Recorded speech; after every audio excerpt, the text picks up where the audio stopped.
see your films, do you connect to the person you were then, or do you feel you're a different Zenith today? Well, I know it was the same Zenith, but I've grown so much. Yeah. So, there's 20 more years of life and living and experience that has been packed in. Hello guys and welcome to tea time. आज हम बात करेंगे एक ऐसी अदाकारा की जिन्होंने bold glamorous ऐसे चेंज किया इंडियन हीरोइन के लुक्स को कि सब दंग रह गए। ये पहली खातून रही इंडिया से जिन्होंने एशिया पैसिफिक का ताज अपने नाम किया और अपनी परफॉर्मेंस का लोहा मनवाया। राज कपूर की फिल्म में काम करके इनका किरदार रूपा का था। इन्होंने बहुत ज़्यादा एक्सपोज भी किया फिल्मों में, लेकिन फिर क्यों एक एक्टर ने इनको इतनी तरह बुरी तरह मारा कि इनकी आंख डैमेज कर दी, इनकी काफ़ी सारी हड्डियां टूट गईं और उसके बाद ये पर्दे से तकरीबन गायब हो गई और इनका करियर बहुत ज़्यादा इफ़ेक्ट हुआ। इनकी शादी भी एक ब्रोकन मैरिज रही। इनके जो ससुराल वाले थे वो भी बड़े टॉक्सिक रहे। इनके हस्बैंड बीमार पड़ गए और फिर इन्होंने अपने बेटों की परवरिश अकेली माँ बनकर की। आज हम बात करेंगे जीनत अमान की, the um factor in Bollywood. तो अगर अभी तक मेरे चैनल को सब्सक्राइब नहीं किया है तो जल्दी से सब्सक्राइब कर लीजिए, बिकॉज मैं लाती रहती हूँ ऐसी इंटरेस्टिंग वीडियोस आपके फेवरेट सेलेब्स के बारे में। आइए चलते हैं और डालते हैं नज़र जीनत अमान की ज़िंदगी पे। जीनत अमान का जन्म 19 नवंबर 1951 में महाराष्ट्र मुंबई में हुआ था। इनके फादर अमानुल्लाह खान एक जाने माने लेखक थे। जीनत अमान की पढ़ाई सेंट जेवियर कॉलेज मुंबई से हुई और ये सिर्फ 13 साल की ही थी जब इन्होंने अपने पिता को खो दिया। जीनत अमान की माँ ने फिर दूसरी शादी कर ली। ये शादी उन्होंने एक जर्मन इंसान से की थी।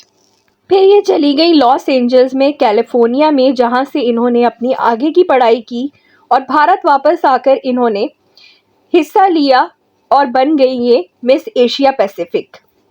ये भारत से पहली एशिया पैसिफिक विनर रही हैं। जीनत ने अपने करियर की शुरुआत मूवी हलचल से की थी और इसके बाद इन्होंने फिल्म हंगामा में काम किया, पर ये दोनों ही फिल्में औंधे मुंह गिर गईं।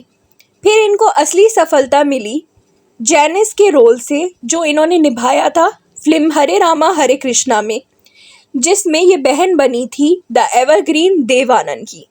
उसमें जीनत अमान ने एक हिप्पी का कैरेक्टर प्ले किया था, जो कि देव आनंद की बहन होती है और जो कि एक हिप्पी बन जाती हैं, यानी कि एक ड्रग एडिक्ट। इसमें उन पे पिक्चराइज हुआ गाना दम मारो दम इतना बड़ा कल्ट क्लासिक बन गया बॉलीवुड का कि हर किसी की नज़र में बस अब जीनत ही जीनत छा गई।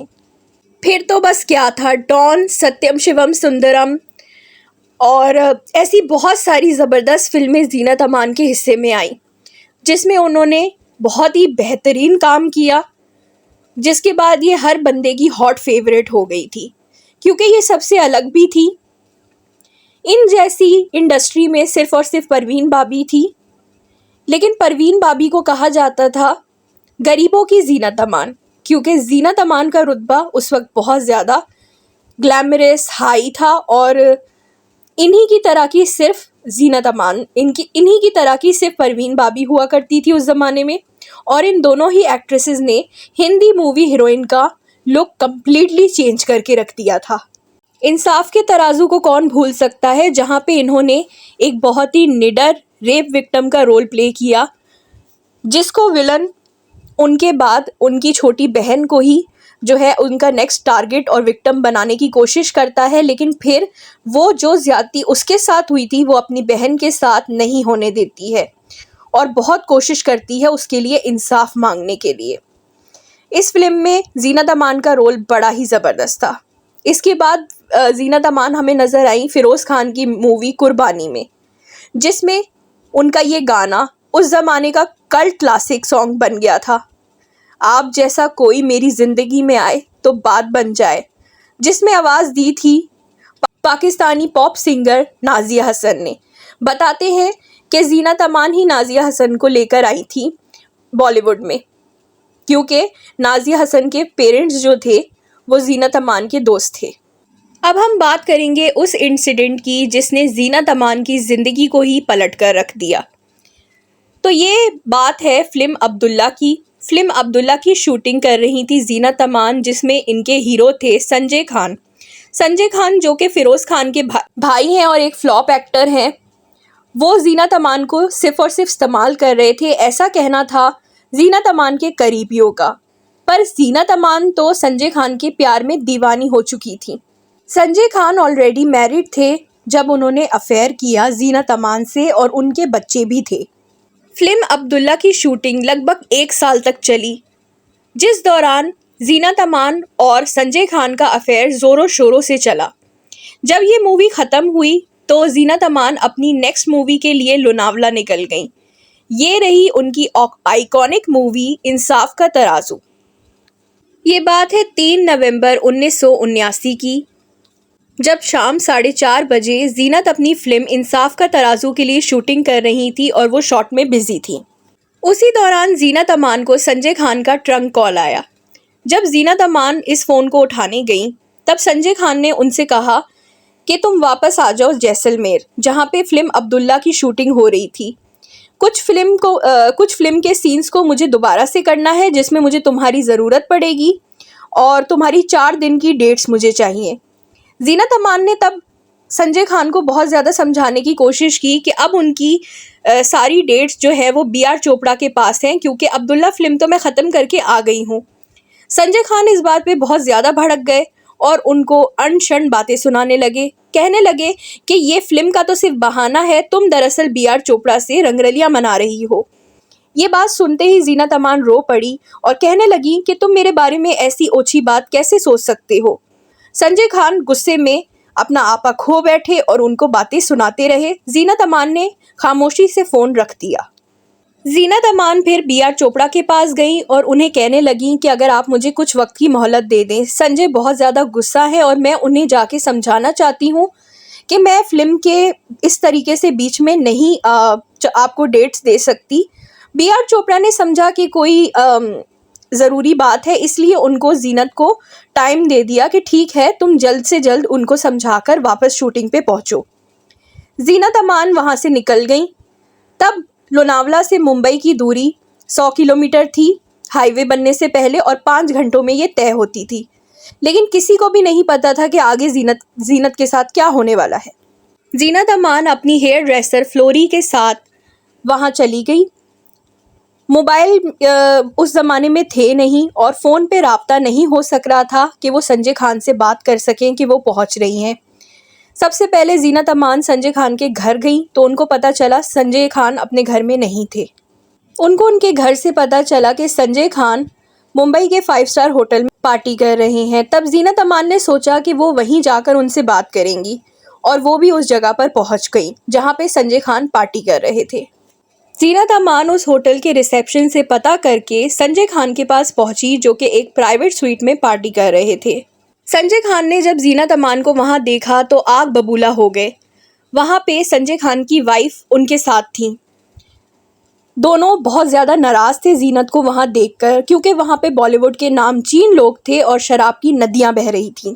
जीनत अमान ने वहां कायदे से कहा कि मैं तुम्हारा ज़्यादा टाइम नहीं लूँगी, कुछ बातें करनी है, फिर मैं वापस चली जाऊँगी। संजय खान जो उस वक्त नशे में धुत थे, जीनत अमान को लेकर बगल वाले कमरे में चले गए। जीनत अमान और उनकी अभी कुछ ज़्यादा देर बात भी नहीं हुई थी कि अचानक जीनत अमान की उस कमरे से चीख चिल्लाने की आवाज़ें शुरू हो गईं। जीनत अमान की हेयर ड्रेसर फ्लोरी, जो कि कमरे के बाहर ही खड़ी थी, वो ये आवाज़ें सुनकर बहुत ज़्यादा घबराईं और कमरे की तरफ गईं।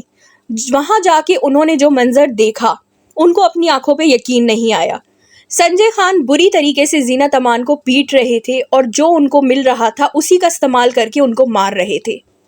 उनकी हेयर ड्रेसर फ्लोरी ने जब बीच बचाव करने की कोशिश की तो इंसान से हैवान बने संजय खान ने उनको भी धक्का दे दिया। फ्लोरी दौड़कर कमरे से बाहर गईं और वहां जाकर सबसे भीख मांगने लगीं कि वो जीनत को बचा लें।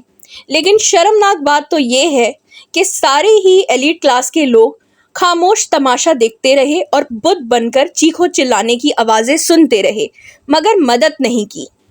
फ्लोरी ने उसके बाद जाकर होटल के स्टाफ और गार्ड्स को ये बातें बताई।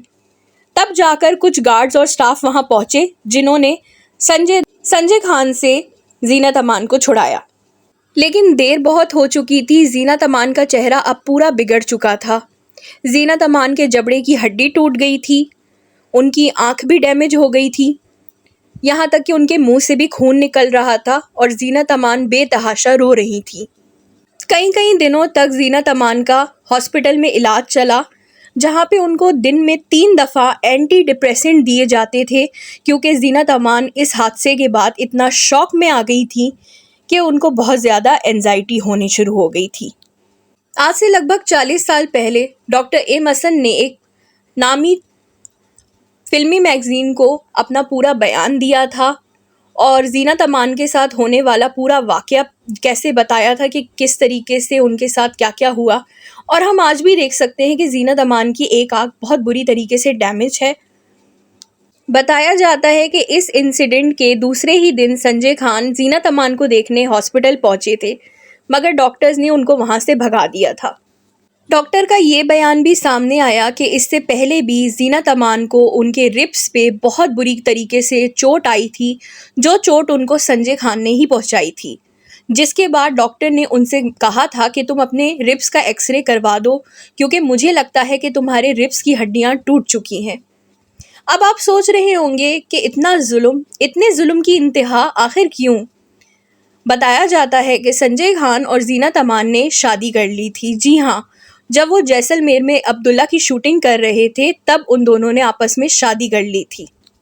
30 दिसंबर 1978 को संजय खान ने जीनत अमान से निकाह कर लिया था। इस निकाह के 2 गवाह भी थे।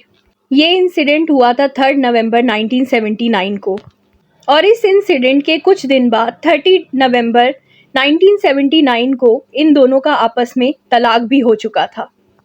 कुछ लोगों का ये भी कहना था इस इंसिडेंट के बाद कि जीनत अमान संजय खान पे केस फाइल कर दें, लेकिन जीनत अमान ने उस वक्त ये कहकर मना कर दिया था कि मैं संजय से बहुत प्यार करती हूँ और मैं ऐसा करने का सोच भी नहीं सकती।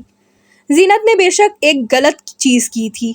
अगर वो उस वक्त इसके लिए स्टैंड लेती, अपने खुद के लिए स्टैंड लेती, तो वो औरतों के लिए एक अच्छी मिसाल पेश कर सकती थी, मगर उनका प्यार बीच में आ गया।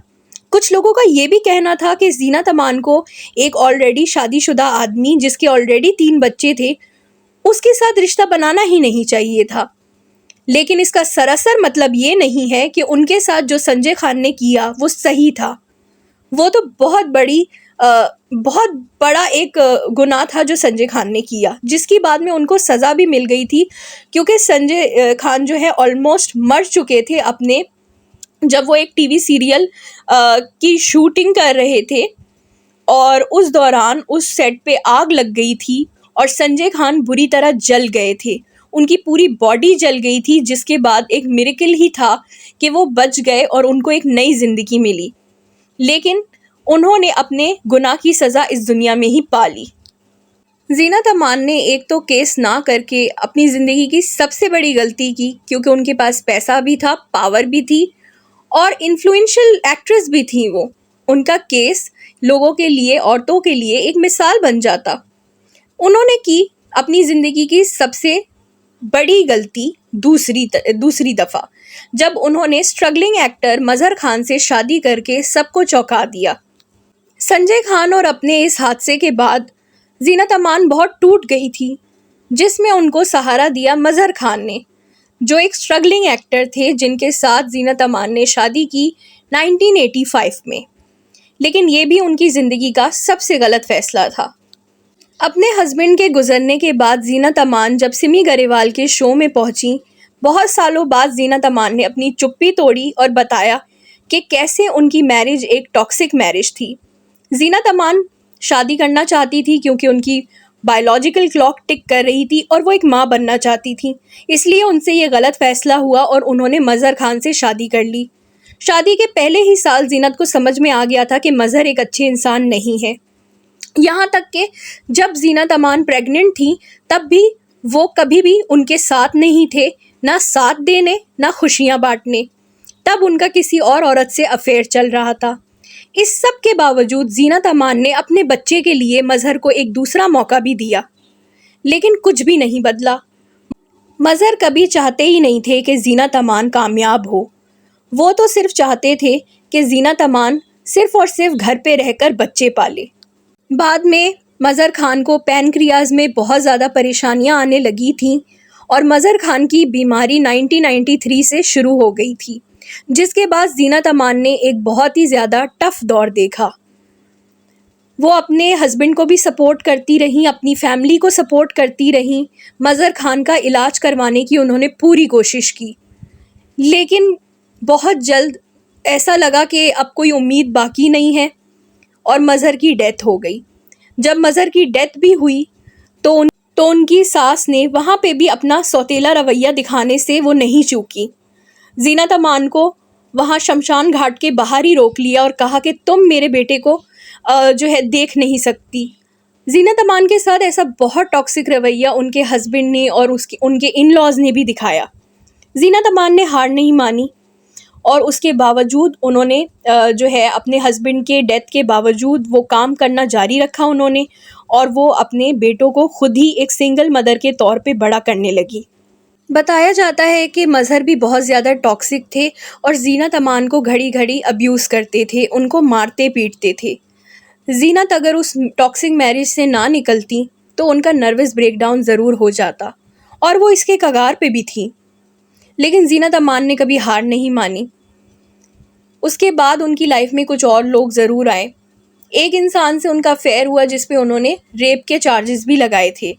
ये बहुत ज़्यादा पुरानी बात नहीं है, लेकिन खैर जीनत अमान आज एक आइकन है। इंस्टाग्राम पे उनके पिक्चर्स देखकर साबित हो जाता है कि वो आज भी एक फैशनिस्ता ही हैं और आज भी वो बहुत ज़्यादा ट्रेंडिंग चल रही होती हैं। आज भी उनके सिजलिंग लुक सबको डैज़ल करते हैं और आज भी हमें वो जो है वो टॉक शोज़ में नज़र आती हैं और आज भी वो इंडस्ट्री को रूल कर रही हैं। तो दोस्तों, आज हमने बात की जीनत अमान की। आप मुझे बताइए कि जीनत की ज़िंदगी का सबसे गलत फ़ैसला क्या था? एक मैरिड आदमी से अफेयर करना या फिर एक स्ट्रगलिंग एक्टर से शादी करना?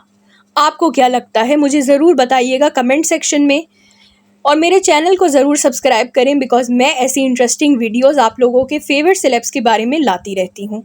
फिर मिलूंगी एक नई वीडियो के साथ। Till then take care, bye bye.